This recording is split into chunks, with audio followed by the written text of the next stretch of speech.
تعویذ گنڈے کے لیے استعمال کرنے، قبرستان کے مردوں کے پاس جا کر کے پڑھنے، جنات چڑیل دیو کو بھگانے، نیند کو لانے اور رزق اور معاش کے اندر کچھ بڑھوتری کے لیے بطور وظیفہ استعمال کرنے، ان مقاصد کے لیے آج امت نے قرآن کریم کو رکھ چھوڑا ہے۔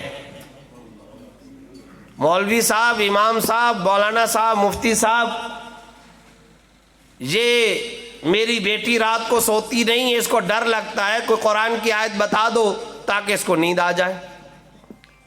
امام صاحب فیکٹری میں مندہ چل رہا ہے، پیسے ویسے نہیں آ رہے، مال وال آج کل نہیں بک رہا اور کاروبار میں اس وقت کمی ہے، کوئی آیت بتا دو، کوئی وظیفہ بتا دو تاکہ پیسے زیادہ آئیں، دکان چلے، فیکٹری چلے، کارخانہ چلے۔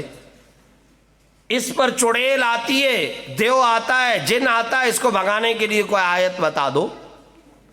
تو میں آپ سے پوچھتا ہوں، کیا جبرائیل امین نے 23 سال کے عرصے میں محمد الرسول اللہ صلی اللہ علیہ وسلم پر اس کلام قرآن کو ان مقاصد کے لیے اتارا تھا؟ کیا یہ جنات کو بھگانے کے لیے آیا ہے؟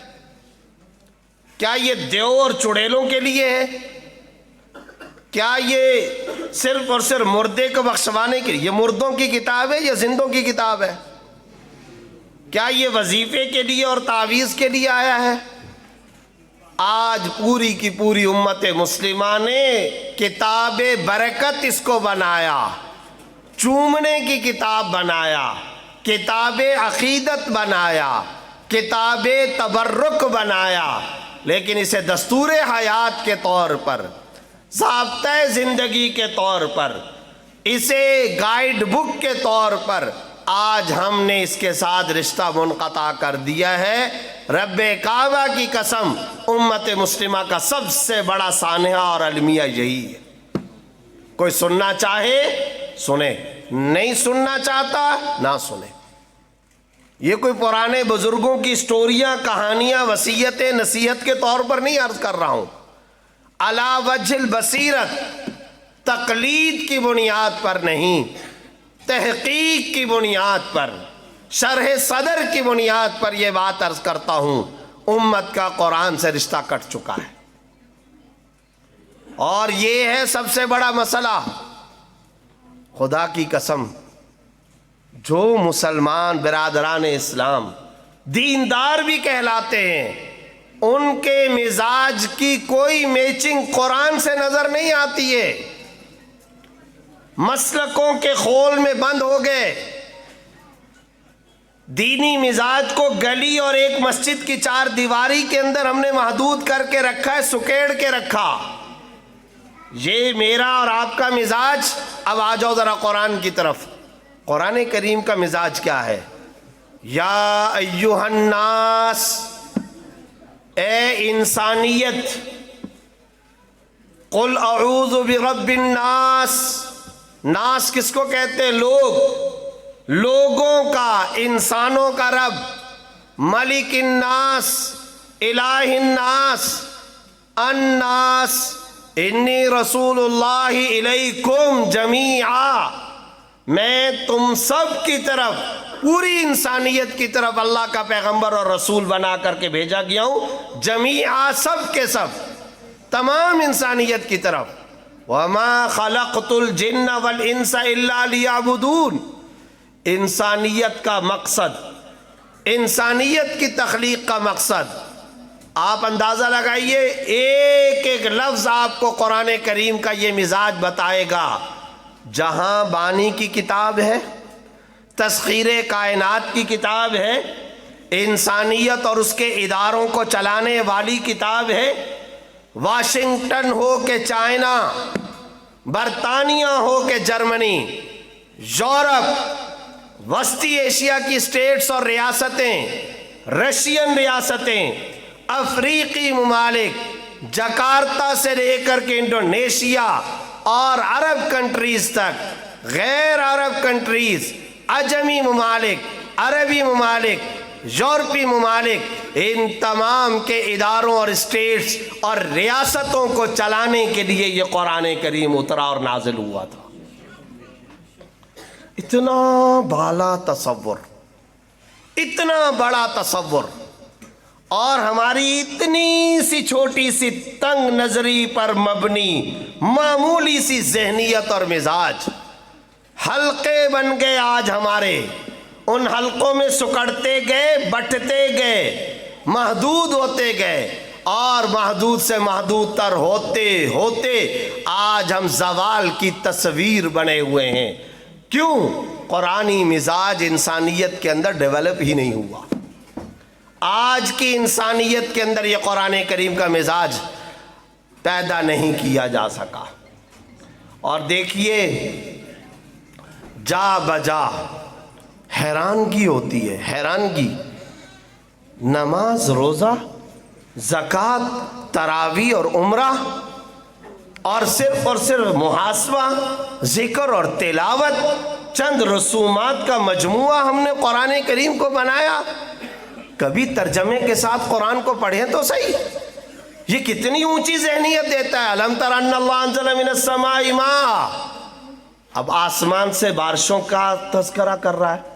فاخرجنا بہ ثمرات، پھلوں کا تذکرہ، مختلف الوانها ومن الجبال جدد بیض وحمر مختلف، کیا کہہ رہا ہے قرآن؟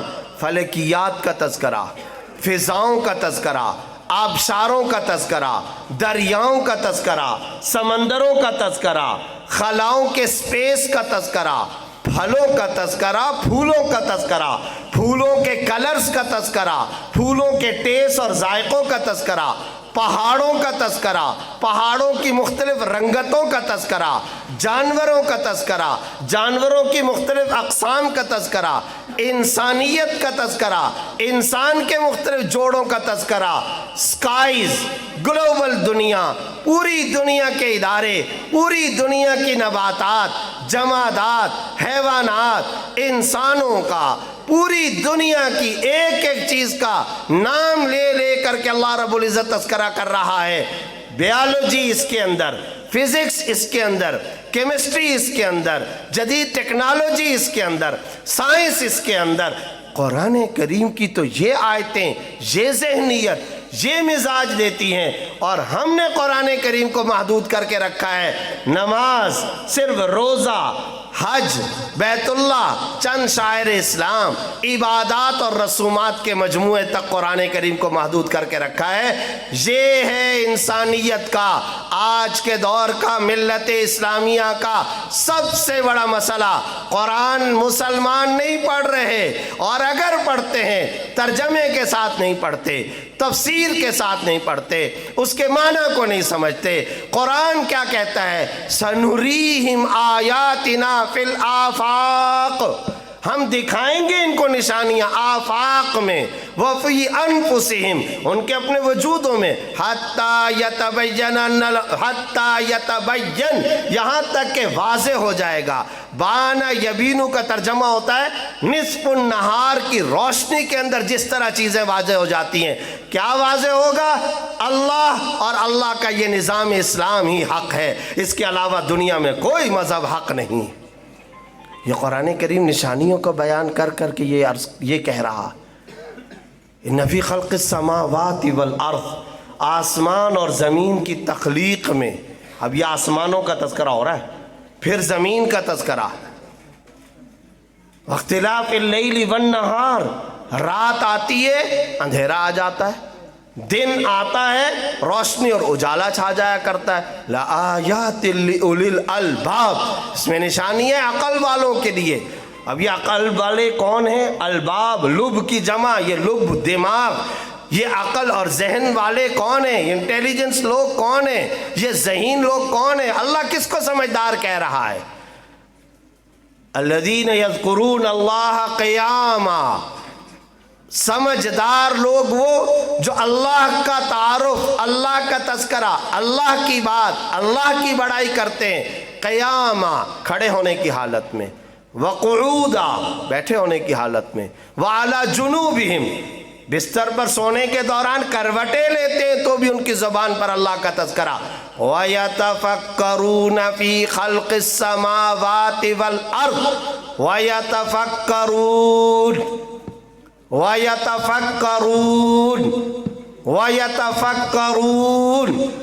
اور آسمان اور زمین کی نشانیوں میں تفکر کرتے ہیں, غور و فکر کرتے ہیں. یتفکرون, اور یہ سب کچھ کرنے کے بعد کیا کہتے ہیں؟ ربنا ما خلقت ھذا باطلا, اے ہمارے رب تو نے ان تمام چیزوں کو کوئی بیکار اور رائیگاں پیدا نہیں کیا.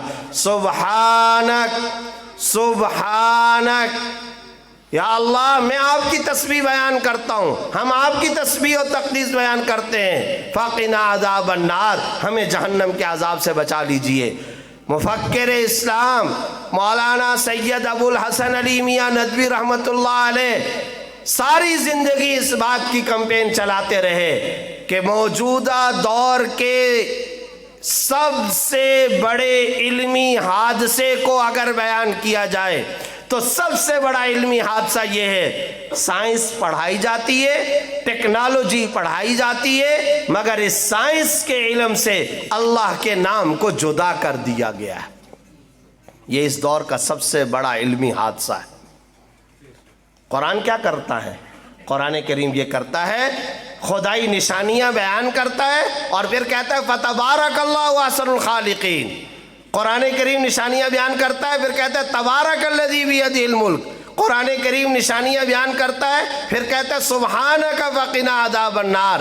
سب سے بڑا علمی حادثہ یہ ہے, ٹیچر آیا, سائنسدان آیا, واسا ناسا کے اندر ایک سائنٹسٹ بیٹھا ہوا ہے, انگریڈینٹس اجزائے ترکیبیہ ملاتا نئی ایجادات کرتا ہے, مگر ان تمام ایجادات کا تذکرہ کرتے ہوئے ایک سائنس ٹیچر بیالوجی پڑھاتے ہوئے, ٹیکنالوجی کی تعلیم دیتے ہوئے, سائنس کی تعلیم اپنے ایگزامینیشن روم کے اندر, اپنی درسگاہ کے اندر, اپنے کلاس روم کے اندر پڑھتے پڑھاتے ہوئے وہ یہ نہیں کہتا کہ ان تمام چیزوں کو پیدا کرنے والا اللہ رب العزت ہے.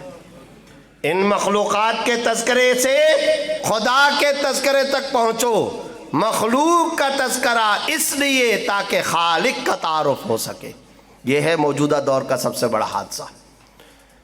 اور یہ کیوں پیدا ہوا؟ اس لیے کہ آپ نے اور میں نے قرآن کریم کو برکت کی کتاب بنایا ہے. ہم نے تلاوت کی کتاب زیادہ سے زیادہ بنا لیا. ترجمہ, تفکر, غور و فکر, تفسیر, اس کا معنی, اس کا مفہوم کچھ پتہ نہیں. اسی مجلس کے اندر اگر کہا جائے تو لإیلاف قریش بہت سارے لوگوں کو یاد ہے یا نہیں ہے؟ بہت سارے لوگوں کو یاد ہے, نمازوں کے اندر پڑھتے بھی ہیں.